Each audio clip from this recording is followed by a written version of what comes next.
Subscribe to our YouTube channel and press the bell icon to get the latest updates. आज दिल्ली में लगभग 74,000 total corona के case हो चुके हैं।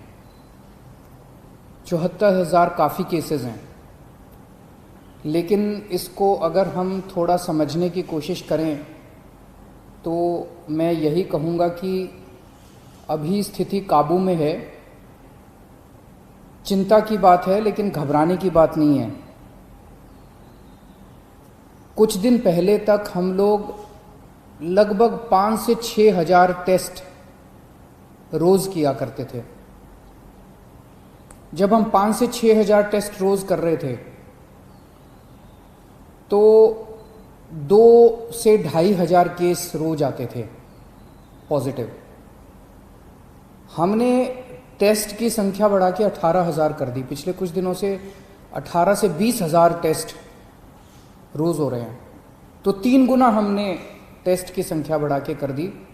तो जाहिर तौर पे जब टेस्ट इतने बड़े स्केल पे कर रहे हैं तो केसेस भी थोड़े से बढ़ रहे हैं। तो जैसे जब हम 5 से 6 हज़ार टेस्ट रोज़ कर रहे थे तो 2 से 2.5 हज़ार केस पॉजिटिव आते थे। अब जब 18,000 केस रोज़ कर रहे हैं तो अब 3 से 3.5 हज़ार केस इतने ही बढ़े। हमने टेस्ट 3 गुने कर दिए, लेकिन पॉजिटिव केस 2 से 3 हज़ार, पहले 2,000 आते थे, अब 3,000 आने लगे, 3.5 हज़ार आने लगे। तो जाहिर तौर पे मान लीजिए कल हम 1 लाख, 2 लाख, 3 लाख टेस्ट करेंगे तो केसेस थोड़े से ज़्यादा आएंगे। अच्छी बात यह है कि 74,000 टोटल केस अभी तक हुए, इनमें से 45,000 लोग ठीक हो चुके हैं। तो लोग बड़ी तेजी से जल्दी जल्दी ठीक हो रहे हैं। ज़्यादा टेस्ट करने की वजह से ज़्यादा संख्या बढ़ती हुई दिख रही है, लेकिन लोग ठीक बहुत तेजी से हो रहे हैं। 2400 के करीब टोटल लोगों की अभी तक मौत हुई है दिल्ली में। आज की डेट में 26,000 टोटल पेशेंट हैं। अभी कोरोना के 26,000 टोटल पेशेंट हैं। उन 26,000 में से केवल 6,000 हॉस्पिटल में हैं, बाकी सब अपने घर पे अपना इलाज करा रहे हैं। बाकी सारे पेशेंट माइल्ड, थोड़ा बुखार है, थोड़ी खांसी है, ऐसे ही हैं। 6,000 पेशेंट अस्पतालों के अंदर हैं। मैं पिछले कुछ दिन का डेटा देख रहा था। 19-20 तारीख के बाद से, आज 26 तारीख हो गई ना, पिछले एक हफ्ते में टोटल बेड की संख्या, जो बेड पे पेशेंट सभी हैं, जो बेड्स ऑक्यूपाइड हैं, वो लगभग 6,000 के करीब रही है। मतलब कभी किसी दिन 6,000 है, किसी दिन 6100 बेड है, किसी दिन 6200 है, किसी दिन फिर 6100 आ जाती है, किसी दिन फिर 6150 हो जाती है। यानी कि हालांकि रोज 3-3.5 हज़ार मरीज नए आ रहे हैं, लेकिन इन नए मरीजों को हॉस्पिटल के बेड्स की ज्यादा जरूरत नहीं पड़ रही। इसका मतलब ये सीरियस मरीज नहीं है। दिल्ली में जितने लोगों को कोरोना हो रहा है वो माइल्ड कोरोना हो रहा है, हल्का कोरोना हो रहा है। कोरोना होता है वो ठीक हो जाते हैं, उनको अस्पताल जाने की कम लोगों को ज़रूरत पड़ रही है। और जितने लोगों को अस्पताल से छुट्टी मिल रही है, लगभग उतने ही लोगों को अस्पताल जाने की ज़रूरत पड़ रही है। तो बेड की रिक्वायरमेंट जो है अपने दिल्ली में, वो अब 6,000, पिछले एक हफ्ते से लगभग 6,000 बेड्स की ज़रूरत है। और अभी हमारे पास दिल्ली में 13,500 बेड हमने तैयार कर रखे हैं। अस्पतालों में 13,500 बेड इस टाइम अपने तैयार हैं।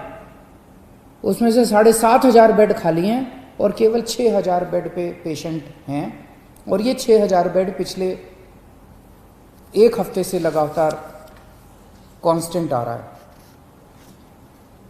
मुझे ऐसा लगता है कि आने वाले समय में अगर ज़रूरत पड़ी तो शायद हो सकता है आईसीयू के बेड की ज़रूरत पड़े। अब हमें लोगों की जान बचाने के लिए हो सकता है आईसीयू के बेड बढ़ाने पड़े। तो हम दोनों ही कर रहे हैं। हालांकि हमने आज 13,500 बेड हमारे पास है, 7,500 बेड खाली हैं, फिर भी आज हमने कैबिनेट करी थी।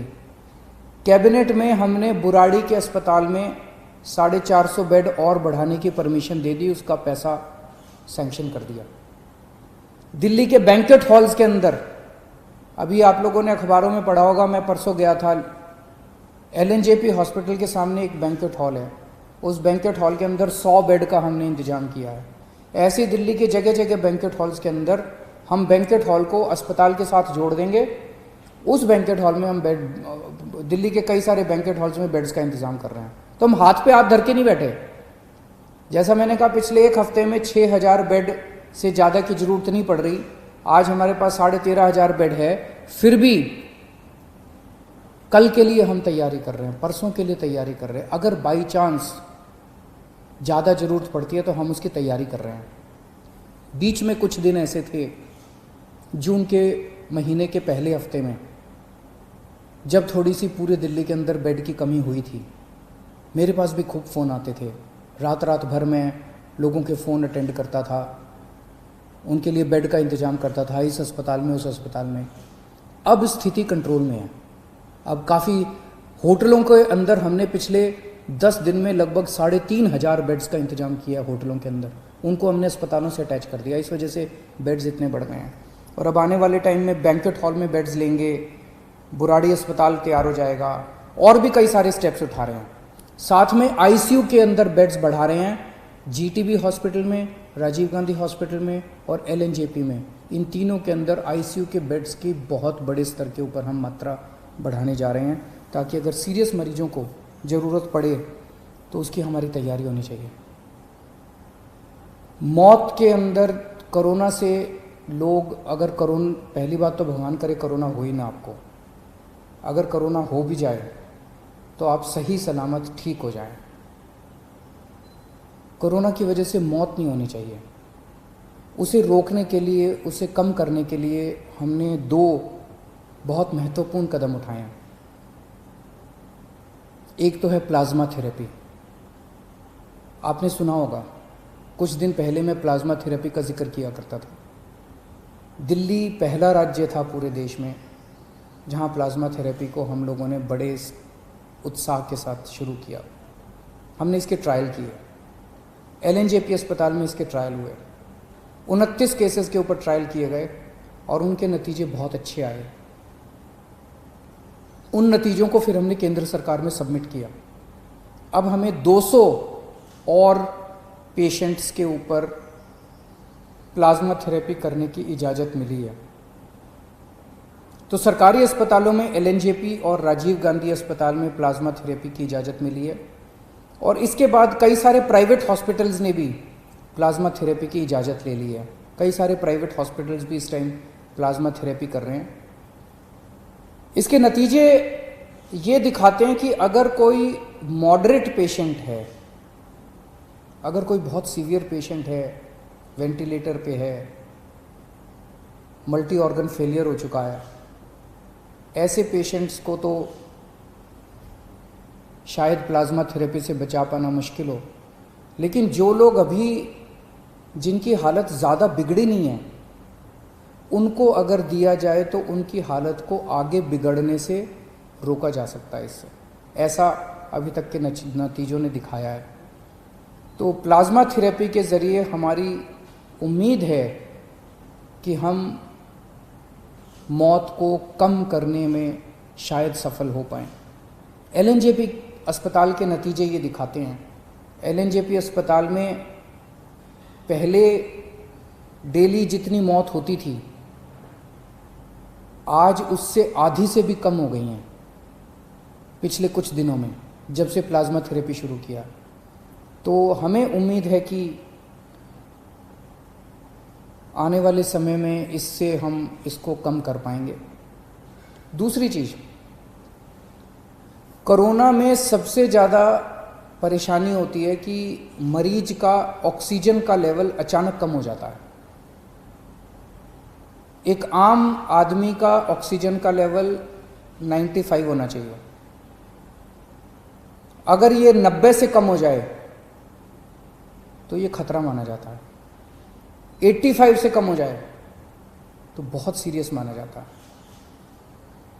अब इसमें जैसे अगर आपका ऑक्सीजन लेवल 90 हो जाए या 85 हो जाए तो आपको सांस लेने में तकलीफ़ होती है और बहुत ज़्यादा ब्रेथलेसनेस होती है, सांस रुकती है आपकी, बहुत ज़्यादा आपको तकलीफ़ होती है।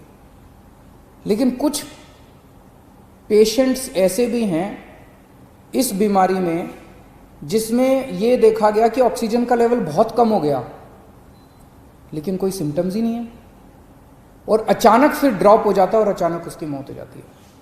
तो इसके लिए हमने एक निर्णय लिया है, निर्णय नहीं लिया, लागू कर दिया है कि जितने लोग घरों में जिनका इलाज चल रहा है, होम आइसोलेशन में हैं, माइल्ड सिम्टम वाले हैं, ए सिम्टम बिना लक्षण वाले मरीज हैं, जिनको कोरोना है लेकिन कोई लक्षण नहीं है, ऐसे सारे मरीजों के घर में हम लोगों ने ऑक्सीमीटर पहुंचा दिया है।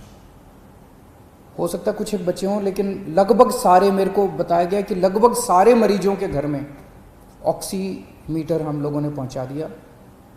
ये ऑक्सीमीटर आपका सुरक्षा कवच है। जिन जिन लोगों को ऑक्सीमीटर मिला है, कोशिश करके हर घंटे 2 घंटे में एक बार ऑक्सीजन नाप लेना।